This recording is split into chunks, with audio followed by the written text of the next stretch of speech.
Rider, bakit hindi ka nalang magtrabaho ng minimum? Bakit ayaw mo mag-apply para siguradong bayad ang araw mo? Mag-employee ka na lang para safe ka pa. May hiring dun, try mo mag-apply. Okay lang sa'yo kahit nasa kalsada ka? Delikado kaya yan tas araw-araw ka pa nakamotor? Sa bawat salitang sinasabi siya sa amin bilang rider, isa lang masasabi ko dyan. Saya kasi kami sa ginagawa namin, kaya kahit mahirap at delikado, papalaga namin para sa malinis na diskarte. Alam mo kung bakit mas pinili ko yan kaysa maging empleyado. Sa pagiging rider, natuto kong maging matyaga. Sa pagiging rider, natuto kong humawak ng pera. Sa pagiging rider, mas natutunan kong mas mahalaga ang tiwala kaysa sa pera. Sa pagiging rider, natuto kong makitungo sa iba't ibang ugali ng mga tao.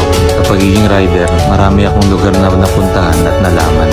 Ang sarap maging rider kasi wala kang boss. Ang sarap maging rider kasi hawak mo yung oras mo.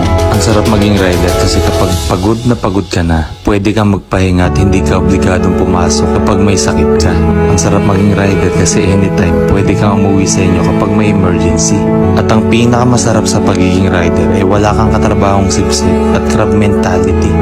Oo, rider ako pero hindi ko sinasabing habang buhay, rider lang ako. Bilog ang mundo, balang araw tayo naman ang nasa itaas.